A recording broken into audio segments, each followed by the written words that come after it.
오늘 말씀은 마태가 전하는 성탄의 메시지예요. 마태가 전한 성탄 메시지는 하나님이 우리와 함께 계신다, 그 말씀이에요. 그래서 오늘 1장에서 보라 처녀가 잉타의 아들을 낳을 것인즉 그 아들의 이름은 예수라 하라 했잖아요. 근데 그 예수의 이름은 임마누엘라, 임마누엘, 하나님이 우리와 함께 한다. 1장에서 하나님이 우리와 함께 한다는 말씀을 딱 선포하고, 그 다음에 마태복음이 끝나는 장이 28장이거든요. 28장에 가도 마태가 이야기를 해요. 하나님이 우리와 세상 끝날까지 내가 너와 함께 하겠다, 이 말씀을 하거든요. 그래서 마태는 전체적으로 예수 그리스도를 소개하면서 우리와 함께 한다, 이것을 지금 깊이 있게 선포를 하고 있어요. 왜냐하면 이 마태가 누구냐면 세리거든요. 세리 마태예요. 세리는 이스라엘 백성들에게 세금을 많이 받아가지고 로마인들에게 세금을 주는데, 그것을 많이 받으면 로마는 세금을 얼마만큼만 달라고만 해요. 근데 내가 세금을 많이 받으면 내가 그만큼 이윤이 많이 남는 거예요. 그래서 최대한 세금을 많이 받았던 사람이 세리 마태예요. 이게 사람들이 어떻게 해요? 우리를 힘들게 하고 우리를 어렵게 하니까 매국노, 나라 팔아먹은 놈, 이렇게 이제 이야기를 하는 것이 세리 마태예요. 그 마태에게 예수님이 오시고, 또 이 오늘 예수님의 그 이제 육신의 아버지로 나오죠. 다윗의 자손 요셉, 요셉에게도 하나님이, 요셉은 아무것도 할 수 있는 것이 없는 사람이에요. 요셉의 직업은 목수였다는 것을 우리가 알고 있습니다. 그런데 이 시대의 목수는 아주 가난한 사람, 직업이 천한 직업, 거기다가 또 생명이 짧아서 빨리 죽어. 이제 예수님이 어린 시절부터 소년 가장으로 살아요. 이게 힘이 없는 사람이에요. 아무 힘이 없는 자에게 하나님이 그에게 오셔서 함께 하신, 그뿐 아니에요. 이스라엘 백성들은 입만 열면 원망이었잖아요. 원망과 불평이었던 사람, 이 사람들에게 하나님이 이스라엘의 역사 속에 함께하고 계시는 것을 우리가 보게 돼요. 이 모든 것들을 마태가 하나님이 우리와 함께 하신다면 허물과 죄로 말미암아 너무 허덕이는 우리에게 하나님이 우리에게 오셨다, 이것을 지금 선포하는 거예요. 이것이 성탄의 기쁨이에요. 성탄의 기쁨. 그래서 오늘 이 본문에 보니까 예수의 나심에 대하여 이야기를 하잖아요. 마리아가 요셉과 약혼을 했어요. 우리나라도 과거에 지금도 약혼하죠. 약혼을 하고 파혼을 해도 이것이 흠이 아니에요. 흠이 아니에요. 결혼하고 이혼을 해도 요즘은 그게 뭐 허단 일이니까 그걸 아는. 근데 약혼을 했다는 호적이 올라가지 않았다는 거예요. 호적이 올라가지 않은 사람이 약혼했다가 파혼에 뭐 안 맞아서 헤어졌겠지, 그게 하나도 흠이 아니에요. 근데 이스라엘 백성들은 약혼이 결혼과 같아요. 그래서 약혼한 자가 남자와 동침도 하기 전에 아이를 가졌네. 이 시대에 이것은 여자가 순결을 잃어버린 여인이다, 이래서 이거는 부정한 여인이다, 그 돌로 죽일 수가 있어요. 그래서 우리가 알잖아요.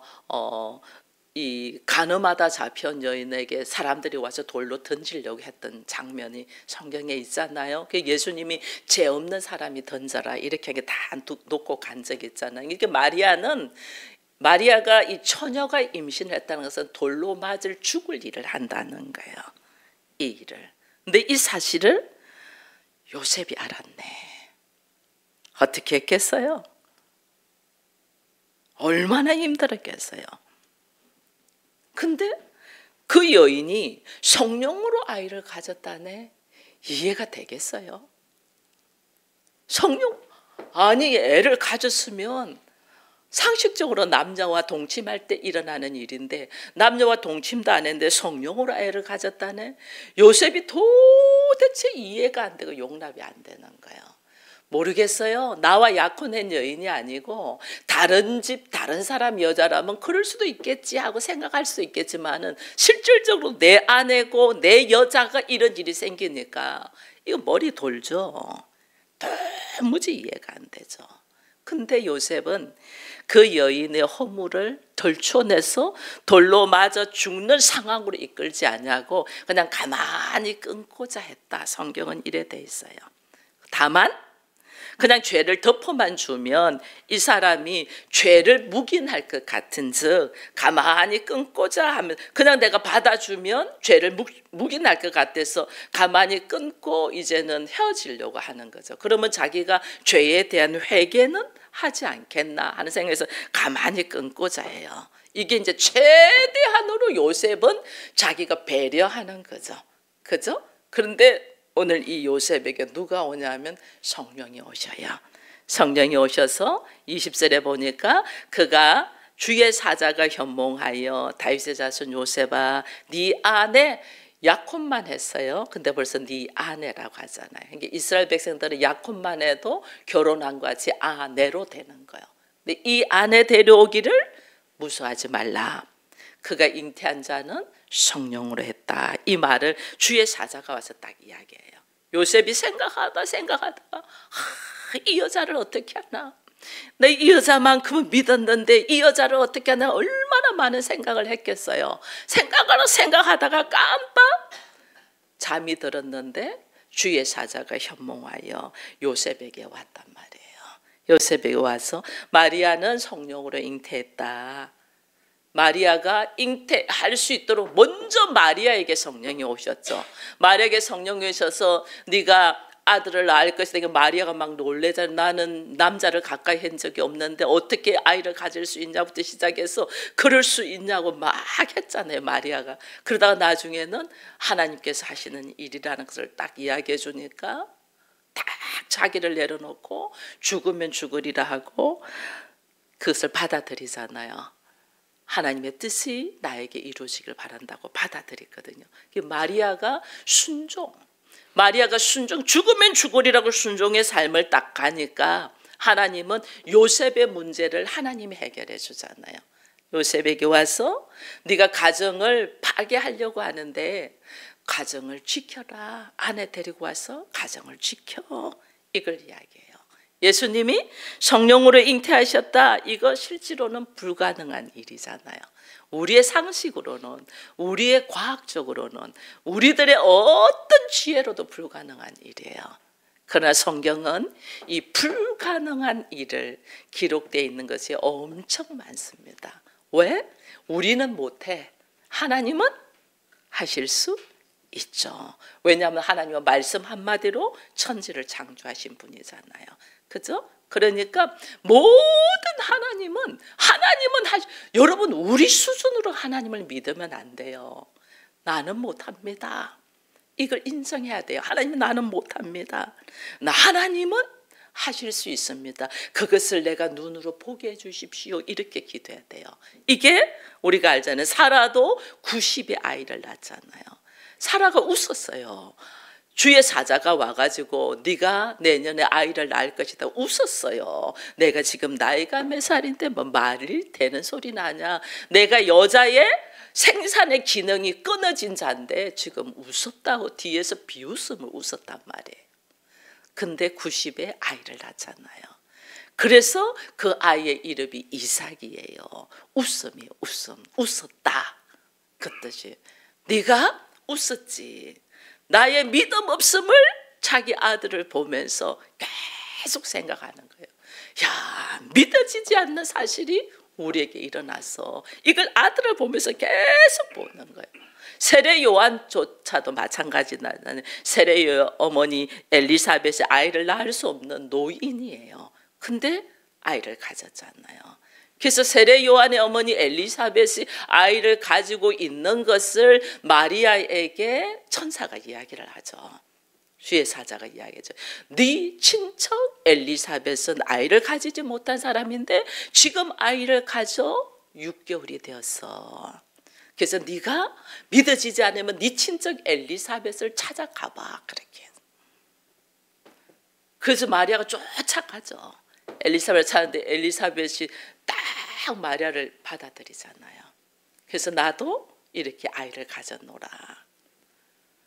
너도 축복을 하잖아요.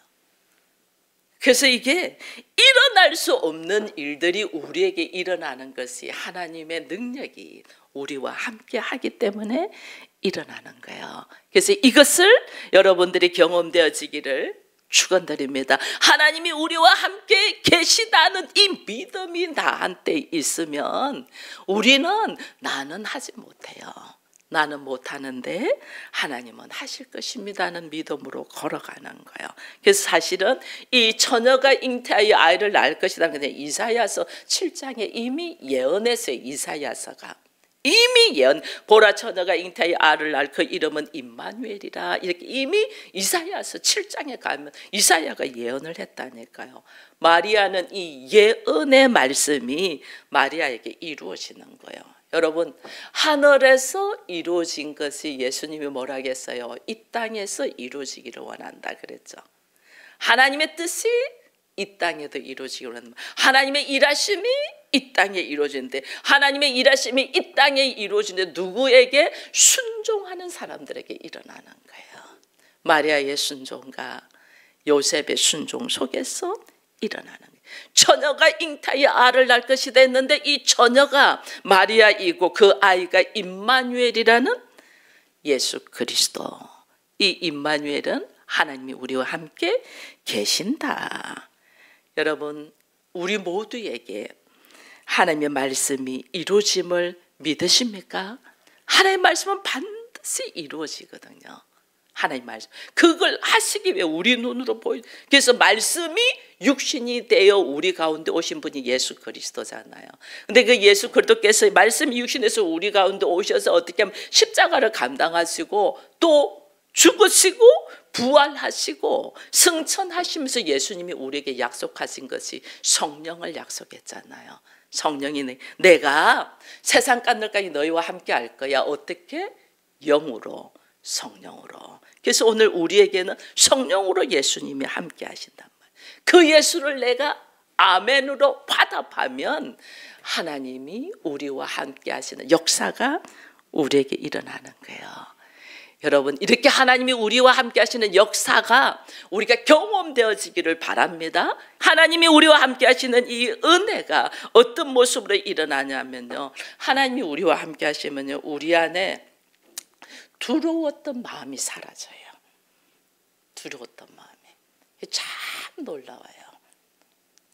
이게 경험되어져야 알지. 두려운 마음이 사라지는 것이. 남쪽 유다가 한날은 북쪽 이스라엘에 치고 들어온 적이 있어요. 남쪽 유다가. 그래서 엄청난 많은 사람들이 죽어요. 남쪽 유다 사람들이. 근데 그때도 엄청난 많은 사람이 죽는데 이제는 북쪽 이스라엘이 혼자만 남쪽 유다를 치려고 내려오는 게 아니라 연합군을 만들어서 유다를 치려고 내려오네. 예를 들면 우리 지금 남쪽 우리나라 그 북쪽 북한이 있잖아요. 근데 이 북한이 제가 예를 드는 거예요. 지금 성경에 있는 것을. 북한이 연합군, 중국, 러시아, 주변 중동 연합군에 합심해서 우리나라를 내려온대. 그러니까 남쪽 유다가 북쪽 이스라엘만 내려와도 우리가 12만 명이나 죽고 수십만의 사람들이 잡혀갔는데 이제는 연합군으로 밀려온다? 이마 사시나무 떨듯이 막 발발발 떠는 거예요. 두려움으로 쫙. 근데 그때 이사야가 41장에 이야기를 합니다. 두려워하지 말라. 내가 너와 함께 할 것이다. 놀라지 말라. 내가 너의 하나님이 될 것이다. 내가 너를 굳세게 하고 내가 너를 참으로 도와줄 것이다. 내가 너를 나의 의로운 손으로 너를 붙들이라. 내가 이스라엘을 북쪽 이스라엘이 아니라 남쪽 유다를 도와준다는 말씀을 선지자를 통해서 선포를 해요. 여러분, 우리가요, 하나님을 제가 처음 만났을 때 이 음성을 들었어요. 하나님을 처음 만나보세요. 누구십니까? 제가 이래 물어봤어요. 누구십니까? 지금 너무너무 처음 경험하는 일이니까. 우리는 목소리를 귀로 듣잖아요. 귀만 막으면 아무 소리도 안 들리잖아요. 근데 하나님의 음성은 귀로만 듣는 게 아니에요. 온몸으로 들려요. 온몸으로 들면서 주께서 말씀하신. 그 제가 두려워가지고 그렇게 들리는 것을 처음 경험했잖아요. 들어와가지고 누구십니까? 물어보니까 두려워하지 말라 딸아, 나 여호와가 말하노니 내가 너의 하나님이라. 와, 이 하나님을 만나기를 축원드립니다. 제일 먼저 하나님은 우리에게 오셔서 두려워하지 말라. 왜 우리는요, 세상 어찌 살값도 두렵고 또 경험하지 못한 사건들이 나한테 터져도 두렵고, 그죠? 나의 인생의 삶 속에서 두려운 것이 너무 많아요. 우리는. 왜냐하면 내가 할 수 있는 것이 없는 것이 너무 많으니까. 근데 하나님은 다 오셔서 우리에게 말씀하셔요. 두려워하지 말라. 놀라지 말라. 나 여호와가 함께 할 것이라. 너를 도울 것이라. 이 음성을 듣기를 축원드립니다. 이 음성이 임마누엘의 하나님이에요.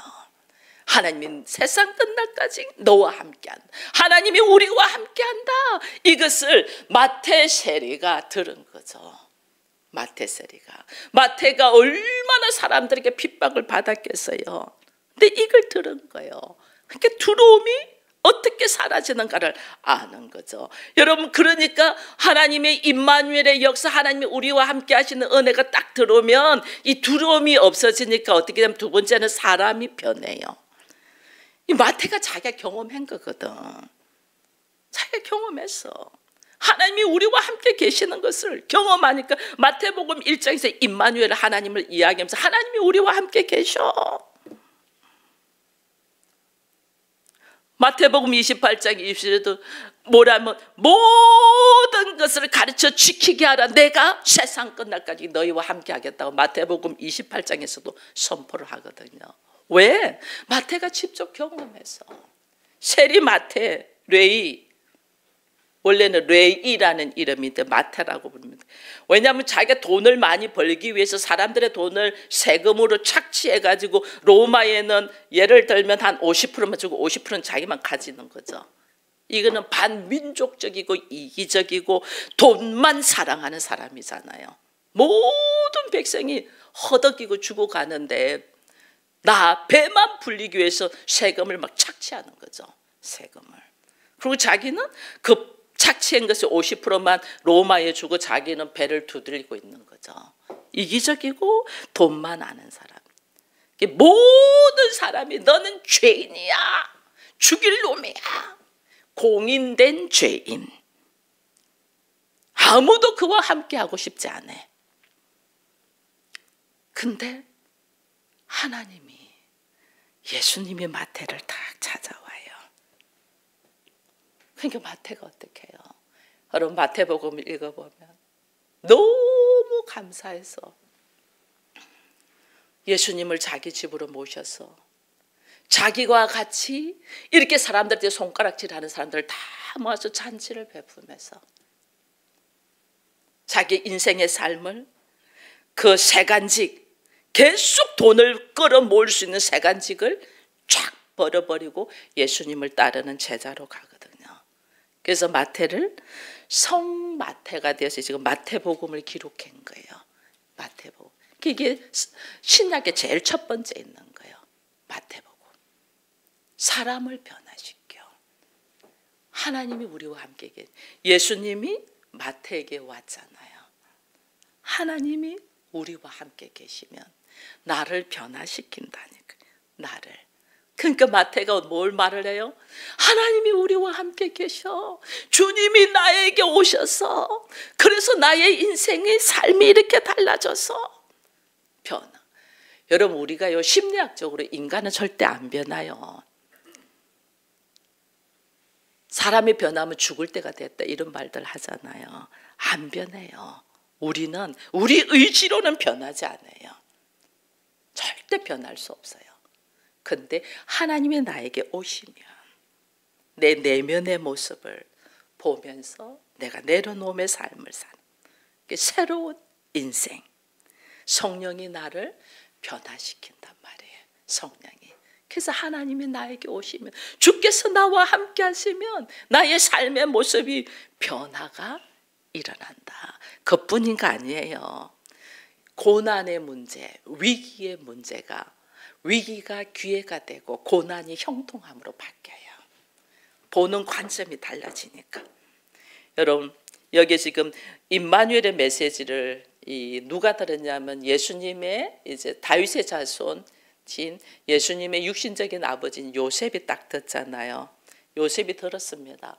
요셉 들었는데, 요셉이 마리아가 잉태했던 사건은, 이거는 가정이 깨지는 사건이잖아요. 어찌 이럴 수가 있어요? 어떻게 이럴 수가 있어? 내가 당신을 믿고 믿었건만 당신 어떻게 이럴 수가 있어? 뭐 성령으로 잉태됐다고? 이해 안 되죠. 어느 남자가 이해하겠어요? 이해 안 되죠. 말이나 되는 소리를 해라. 응? 미쳐도 단단히 미쳤구나. 또 어디서 나를 속이려고 해부터 해서 자기의 상식적인 이야기를 다 할 거 아니에요. 그럼 이거는 지금 어디로 가냐면, 이제 약혼한, 이제 갓 결혼한 가정이 깨지는 상황이 되는 거예요. 그죠? 위기가 왔 거죠. 우리에게 말할 수 없는 고통이 왔 거죠. 근데 이 가정에 누가 오셨어요? 하나님이 찾아오셨어요. 여러분, 우리 가정에 하나님이 찾아오시니까 깨질 가정이 다시 새로운 아름다운 가정으로 되잖아요. 우리 모두 다 마찬가지예요. 우리 가정에 하나님이 오셨기 때문에 오늘 우리가 이렇게 세상이 얼마나 가정들마다 무너져요. 무너지는데 우리 가정에 하나님이 오셨기 때문에 이 가정이 교회라는 이름으로 세워져 가는 거예요. 이 가정이. 하나님이 우리 가정에 오셨어요. 하나님이 나와 함께 하시면 내 개인의 한 사람도 마찬가지예요. 죽을 것만큼 힘들고 어렵고 도무지 내가 무엇을 할 줄 몰라가지고 뭐 그냥 만사가 귀찮고 탁 죽었으면 좋겠지. 조금 전에 우리 권사님 기도했습니다. 하나님의 손을 놔으니까 내가 어느 날 하고 있는 모습이 엄청난 사단의 짓을 하고 있는 것을 알고, 내가 지금 뭐 하고 있지? 내가 하나님의 말씀을 딱 붙들고 하나님이 나와 함께 하시고 하나님 안에 있을 때는 도무지 불가능한 것도 이겨내고 여기까지 왔는데, 순간 내 안에 하나님의 말씀을 촥 놔버려 보세요. 하나님의 손을 한번, 너무 힘들어요, 나도 이제는 이렇게 살기 싫어요 하고 손을 한번 탁 놔보세요. 우리가 어디까지 가는가? 악해도 그렇게 악한 것이 인간입니다. 하나님 손 한번 놔봐 버렸어요. 여기 있는 목사도 마찬가지예요.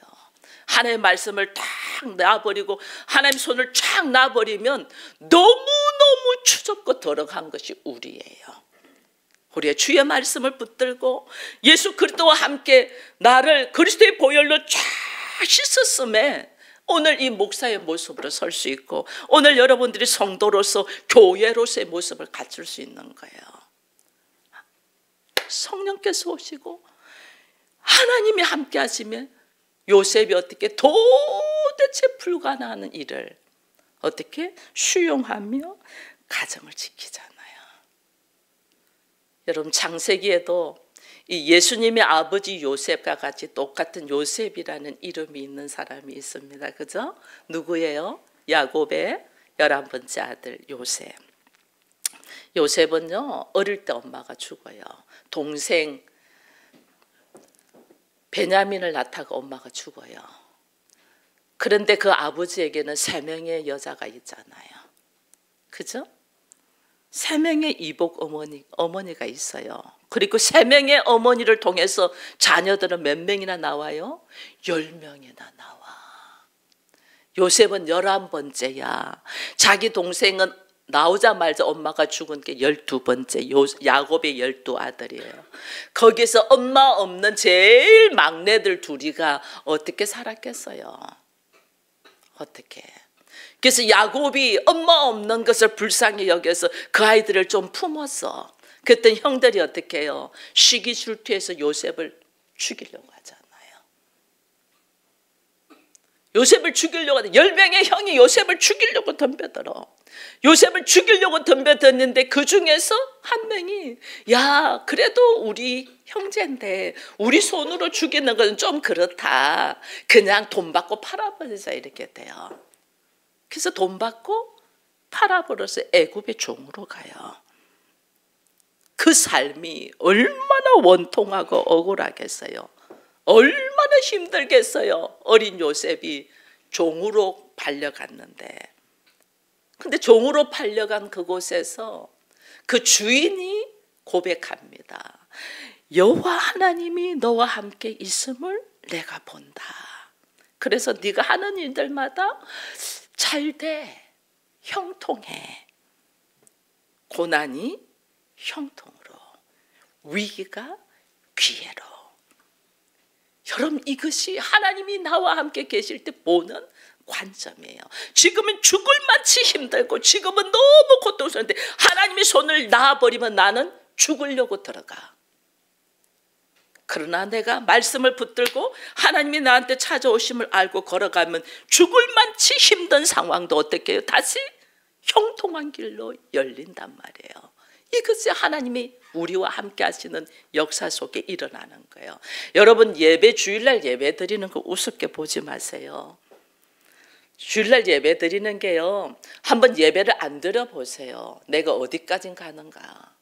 얼마나 자기 중심적으로 생각으로 3000% 빠져서 결국은 죽을 일을 한다니까. 그래서 이 예배 드리는 모습이 그렇게 중요해요. 내가 하나님의 손을 안 놓친다는 거예요. 하나님 비록 나는 아무것도 못하는 자지만은 내가 한 가지 당신의 손은 놓지 않겠습니다. 당신의 손은 놓지 하나님의 손을 붙들고 걸어가야 된단 말이에요. 그런데 우리는 이걸 모르고 이걸 놔. 이거 놓는 순간 목사는 알아요. 병들고 넘어질 거라는 거 알아요. 그러나 죽어도 안 들어요. 어떻게 병들고 넘어졌을 때를 기다릴 수밖에 없어요. 내가 스스로 일어날 힘이 없어요. 그래서 다시 말씀을 먹여야 돼. 말씀은 우리의 양식이잖아요. 다시 말씀을 먹여야지, 양식을 먹여야지. 그 다음에 어떻게 일어설 수가 있어. 반드시 하나님 안으로. 그래서 하나님이 요셉을 형통하게 해줍니다. 근데 우리가 이제 이거 알아야 돼요. 형통하게 해주면 요셉을 노예에서 쫙 해방되게 해줘야 되잖아. 근데 하나님 그렇게 안 해요. 노예에서 풀어주는 게 아니에요. 오히려 어디로 간 줄 아세요? 죄인이 돼서 감옥으로 들어가요. 하나님이 함께해서 형통한 삶을 사는데. 그럼 하나님이 형통한 삶은 감옥에서 죄인이 아니고 석방되어야지. 근데 하나님은 감옥으로 보내요. 왜? 내가 지금 감옥에서 나가서 자유인이 되면 뭐 하냐면요. 기껏 해봤자 고향으로 들어가서 형제들 원망하고 서로 싸움박질밖에 안 해. 하나님은 그를 어떻게 해요? 생명을 구하는 총리로, 그 나라, 이방 나라의 총리로 세우기 위하여 하나님은 그를 훈련시킨단 말이에요. 노예살이, 재수살이를 넉넉하게 이길 수 있는 힘을 주시면서 결국은 하나님께서 계획하시고 준비하신 요셉의 위치를 하나님은 만들어가고 있단 말이에요. 이게 형통이에요. 형통. 이 형통함을 받은 사람들은 어떤 사람들이 일어났냐? 순종의 사람. 여러분, 먼저는 하나님이 우리에게 오십니다. 그러나 순종을 해야 돼요. 이 오늘 예수님의 아버지 요셉도 두 가지를 순종하죠. 한갈 하나는 네 아내 데려오는 것을 두려워하지 말라. 그래서 아내 마리아를 다시 데리고 옵니다. 가만히 끊고 쟀는데 주의 사자의 말을 듣고 다시 데리고 옵니다. 그러면서 또 한 가지 또 순종한 것은 뭐냐요? 아들을 낳으리니 그 아들의 이름을 예수라 하라. 아들 딱 낳으니까 그 이름을 예수라. 그 이 뭐예요? 내가 순종했다는 거잖아요. 순종했다는 다른 말로 내가 하나님을 받아들였다, 영접했다 이 말이에요. 하나님을 받아들이고 순종했다. 내가 하나님을 받아들이고 영접했다. 그러니까 그 가정이 어떻게 돼요? 그 가정 마리아의 순종과 요셉의 순종이 없었다면 예수님이 오시지도 않도록 그 가정은 완전 깨져버렸겠죠.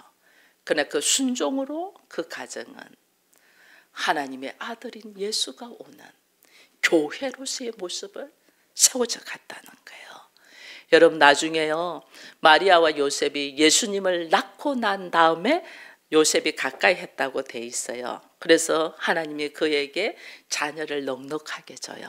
그 중에 한 명의 아들이 초대교회의 예루살렘의 총회장인 야고보가 나와요. 그리고 또 한 명은 여기 성경에 보면 우리 유다서가 있잖아요. 유다서의 저자가 나와요. 하나님이 축복을 갑절로 부어넣어 주시는 거예요. 갑절로. 요셉의 순종, 마리아의 순종. 이것은 하나님의 나라를 이루어 가고 하나님의 뜻을 이 땅에 이루는 예수님의 순종과 같다는 것을 보면서 여러분 하나님은 말씀은 반드시 이루어지고 그 말씀이 영원토록 우리와 함께 하신다는 것을 여러분 믿으시기를 축원드립니다.